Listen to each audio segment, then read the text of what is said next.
Supreme Court.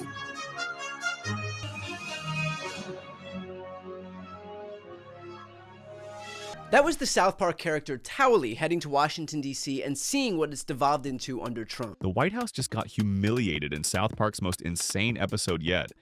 And it's as wild as it sounds. Tanks rolling through D.C., Trump statues taking over landmarks, because why not? If you thought South Park had run out of ways to shock us, they just took it to a whole new level.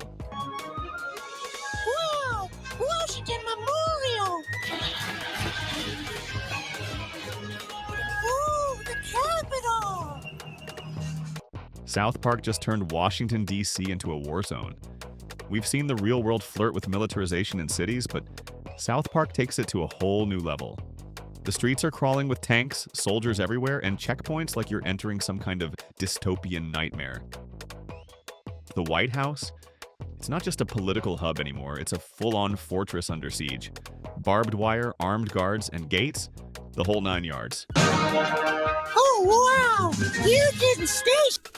And then there's Towelie, the lovable idiot we all know and love, getting completely lost in this maze of absurdity. He can't even get past the checkpoints, and it's hilarious because it feels like something that could happen in the real world if things ever went too far. What's even crazier is that it's mirroring what's happening with Trump's actual federal deployments. Only South Park takes that concept and cranks it into full nightmare fuel. It's chaos, it's ridiculous, and it works so well because it feels just a bit too close to home.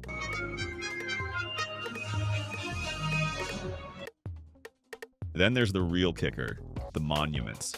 South Park is never shy about taking jabs at American history, and this episode goes all in. The Washington Monument? Gone. The Lincoln Memorial? Not anymore. Instead, towering over D.C. are massive Trump statues, each one more ridiculous and humiliating than the last. It's like every piece of history has been replaced by a monument to ego. What's the best part? The infamous penis gag. The rules for getting too close to Trump's statues? Don't stare at them, and definitely keep your distance. The whole point is to make the White House and its occupant look so absurd that it's impossible to take seriously. He even joined the president-elect for dinner. And Meta spokesperson has confirmed this meeting. They said Zuckerberg, and I'm quoting, Zuckerberg was grateful for the invitation. So it sounds like a friendly get-together. What South Park does so well here is to tap into something real, while taking it way past the point of sanity. They're not just poking fun at political figures or making jokes about power. No, they're showing us how close to the edge we are with a perfect blend of humor and horror. The whole thing is an exercise in turning political absurdity into a spectacle. And you know what? It works. It's so over the top, so exaggerated, and yet it's exactly the kind of humor that has made South Park so iconic over the years. It's not just about laughing at the chaos, it's about realizing how much of it is happening right in front of our eyes, only with a lot more tanks and a lot fewer boundaries. All right, everyone here to meet with the president, please make sure you have a reservation and that you have your gifts ready. As a reminder, please stay 5 feet away from the president at all times and avoid staring directly into his... Inside the White House, things are as absurd as they get. The world's top leaders, billionaires, and tech giants all in a humiliating line, desperately showering Trump with gifts, hoping for his approval like they're auditioning for a role in a bad reality show. There's Tim Cook, the Emir of Qatar, and Mark Zuckerberg, all standing there, offering whatever they think will keep them in Trump's good graces. All that gold-plated shit now. Yeah, it's basically tribute. Tim Cook. You're so innovative, and you definitely. And he just did something too, right? Like, yeah. Please accept this gift on behalf of Apple. But instead of feeling flattered, Trump's response? Thanks for the gift, you little baw. Now get out. It's not just funny, it's pure humiliation on display. These powerful figures are reduced to nothing more than sycophants, and it's all laid out for us to see. South Park doesn't hold back here. The scene completely exposes the hollow, transactional nature of political loyalty, and the pathetic lengths people will go to in order to hold on to power. It's a game where the stakes are high, but the players are nothing more than pawns, and the only thing that matters is kissing up to the guy in charge. I'm scared for the faith of the beloved Towelie. I'm in a hole. All right, put the towel in with the other gifts. Then we have Tully, who walks into the White House with a mission to convince Trump to legalize marijuana. Simple enough, right? Tully, the lovable fool, is all in with a noble cause, hoping to spark some change. But what starts as a fun and comedic plot quickly spirals into one of the darkest and most shocking moments we've seen in South Park. What no one expected was that Tully's mission would end in absolute disgrace. This isn't the triumphant Tully we're used to. Instead, he leaves the White House humiliated. Listen, buddy, I don't have all day. Did you bring me a gift or not? Oh, yes, sir. This is from the CEO of our company. Okay. I wish to offer you a gift.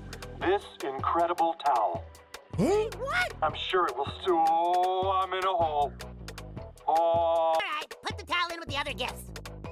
No. Misunderstand. Just because Trump is trying to normalize Americans to the concept of the military in our own cities does not mean it's normal. It is a naked power grab, and Trump knows that. South Park doesn't just make you laugh, it makes you think. And this episode is a perfect example. It's not just chaos for the sake of chaos. There's a sharp political punch hiding beneath all the absurdity. They're directly mirroring Trump's attempt to normalize the idea of militarizing U.S. cities. The twist? It's all happening in D.C., where the feds are everywhere, rolling through the streets like it's some war zone. But here's the kicker: crime rates in D.C. have actually been going down. So why are federal agents still patrolling the streets like it's the Wild West? That's where South Park's brilliance lies. The episode exposes the absurdity of sending in more law enforcement when the problem doesn't even exist.